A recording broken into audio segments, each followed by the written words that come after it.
നമസ്കാരം. റഷ്യയും യുക്രൈനും തമ്മിലുള്ള സംഘർഷം ഒരു ഭാഗത്ത് നടക്കുകയാണെങ്കിലും ഇന്ന് ലോകം ഏറെ ചർച്ച ചെയ്യപ്പെടുന്ന സംഘർഷം എന്നത് പശ്ചിമേഷ്യയിലെ സംഘർഷമാണ്. കാരണം പശ്ചിമേഷ്യയിലെ സംഘർഷങ്ങൾ പണ്ടും അല്ലെങ്കിൽ നേരത്തെയും വലിയ രീതിയിൽ ഇത്തരത്തിൽ ചർച്ചാ വിഷയമായിട്ടുണ്ട്. കാരണം പശ്ചിമേഷ്യ എന്നത് എണ്ണ സ്രോതസ്സുകളുടെ ഒരു ഉറവിടമാണ്. അവിടെ സംഘർഷം ഉണ്ടാവുക എന്ന് പറഞ്ഞാൽ അത് ലോകരാജ്യങ്ങളെയെല്ലാം വളരെ ദോഷകരമായി ബാധിക്കുന്ന ഒരു കാര്യമാണ്. അതുകൊണ്ട് തന്നെ പശ്ചിമേഷ്യയിലെ സംഘർഷത്തിന് വലിയ വാർത്താ പ്രാധാന്യമുണ്ട്. ഇറാനും അതുപോലെ തന്നെ ഇസ്രായേലും തമ്മിൽ വലിയ സംഘർഷം ഇപ്പോൾ നടക്കുകയാണ്.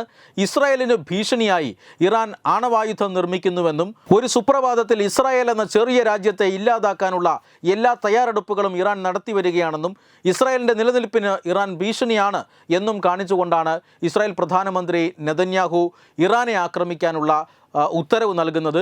അതിനുശേഷം അദ്ദേഹം ലോകത്തോടായി പറഞ്ഞത് ഇത് 1-2 ദിവസം നീണ്ടു നിൽക്കുന്ന തിരിച്ചടിയായിരിക്കില്ല, മറിച്ച് ഇസ്രായേലിന് നേരെ ഇറാൻ എന്ന ഭീഷണി അവസാനിക്കുന്നതുവരെ ഇത് തുടരുമെന്നാണ്. അതായത് ഹമാസിനെയും ഹിസ്ബുള്ളയെയും എല്ലാം അടിച്ചൊതുക്കി കഴിഞ്ഞു.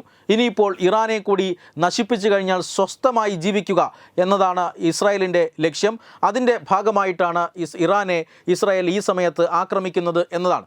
അതായത് ഒരു ഇസ്ലാമിക റിപ്പബ്ലിക്കായ ഇറാൻ ഈ ആണവായുധങ്ങൾ അപകടകരമായ രീതിയിൽ വികസിപ്പിക്കുകയാണ്. ഇറാൻ്റെ യുറേനിയം പോഷിപ്പിക്കുന്ന അല്ലെങ്കിൽ യുറേനിയം എൻറിച്ച്മെൻറ്റ് പദ്ധതികൾ അത് നിർബാധം നടക്കുകയാണ്. അവർ വൻതോതിൽ ആണവായുധങ്ങൾ ഉണ്ടാക്കിക്കൊണ്ടിരിക്കുകയാണ്. ഇത് സമീപ രാഷ്ട്രങ്ങളായ ഇസ്രായേലിനും അതുപോലെ തന്നെ അമേരിക്കയ്ക്കും ഭീഷണിയാണ് എന്ന് പല പ്രതിരോധ വിദഗ്ധരും വിലയിരുത്തുന്നുണ്ട്. ഈ ആണവായുധങ്ങൾ ഇല്ലാതാക്കുക എന്നതാണ് അമേരിക്കയുടെയും അതുപോലെ തന്നെ ഇസ്രായേലിൻ്റെയും ലക്ഷ്യം. ഇതിനായി ഒരു ആണവ കരാർ ഉണ്ടാക്കാൻ അമേരിക്ക ശ്രമിച്ചിരുന്നു, പക്ഷേ അതിൽ പരാജയപ്പെടുന്നു. ഇപ്പോൾ അമേരിക്ക ഏത് നിമിഷവും ഇറാനെ ആക്രമിക്കാനുള്ള ഒരുക്കങ്ങൾ നടത്തിക്കൊണ്ടിരിക്കുകയുമാണ്.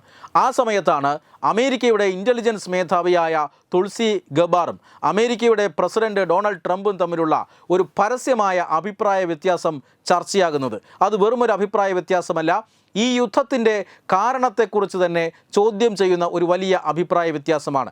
ട്രംപും അദ്ദേഹത്തിൻ്റെ വലിയ സുഹൃത്തായിരുന്ന ഇമ്മാനുവൽ മാക്രോണും തമ്മിലുള്ള അടിപിടി നമ്മൾ കണ്ടതാണ്. അതിനുശേഷമാണ് ട്രംപ് സ്വന്തം ഇൻ്റലിജൻസ് മേധാവിയായ തുൾസി ഗബ്ബാറിനെ തള്ളിപ്പറഞ്ഞിരിക്കുന്നത്. തുൾസി ഗബ്ബാർ പറയുന്നത് ഇറാൻ ഈ പറയുന്നത് പോലെ ആണവായുധം ഉണ്ടാക്കുന്നൊന്നുമില്ല, ആണവായുധം ഉണ്ടാക്കാൻ ഇറാൻ അറിയില്ല, അത് ഉണ്ടാക്കാൻ ഉള്ള ഉദ്ദേശവും അവർക്കില്ല.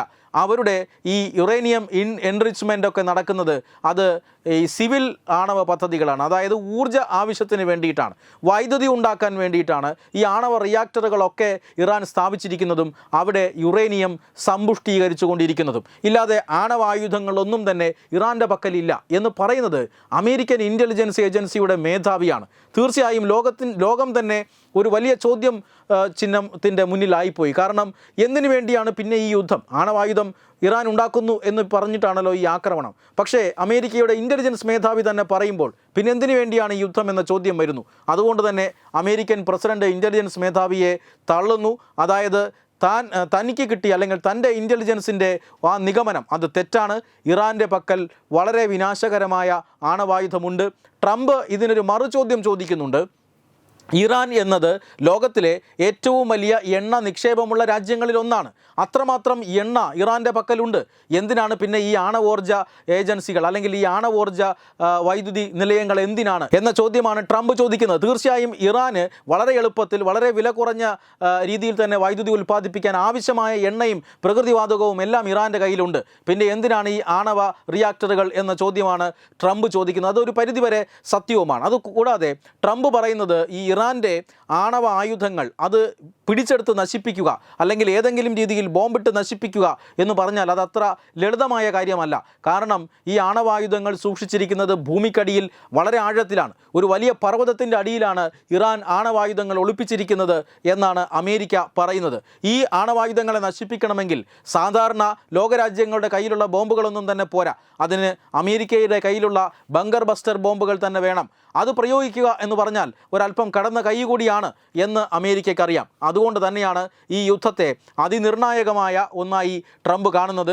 പക്ഷേ ഇങ്ങനെ വലിയ ഒരു ആണവ ശേഖരം പിടിച്ചെടുക്കാനായി അല്ലെങ്കിൽ ആണവായുധം കൈവശമുള്ള ആണവായുധം പ്രയോഗിക്കാൻ മടിയില്ലാത്ത ഒരു ഭരണകൂടമുള്ള ഒരു രാജ്യത്തിന് യുദ്ധത്തിന് പോകുമ്പോൾ തീർച്ചയായും പ്രസിഡൻറ്റും ഇൻ്റലിജൻസ് മേധാവിയും മറ്റ് സൈന്യ വിഭാഗങ്ങളും തമ്മിൽ ഒരു കോർഡിനേഷൻ ആവശ്യമാണ്, ഒരു അഭിപ്രായ ഐക്യം ആവശ്യമാണ്. അതാണ് ഇപ്പോൾ അമേരിക്കയിൽ ഇല്ലാതെ പോകുന്നത്. അതുകൊണ്ട് തന്നെ അമേരിക്ക യുദ്ധത്തിനിറങ്ങുമ്പോൾ എന്ത് സംഭവിക്കുമോ എന്തോ എന്നൊരു ആശങ്ക തീർച്ചയായും ലോകത്തിൻ്റെ മുന്നിലുണ്ട്. ഇങ്ങനെയൊന്നുമല്ല ഒരു തന്ത്രപ്രധാനമായ ഒരു യുദ്ധത്തിന് ഇറങ്ങേണ്ടത്.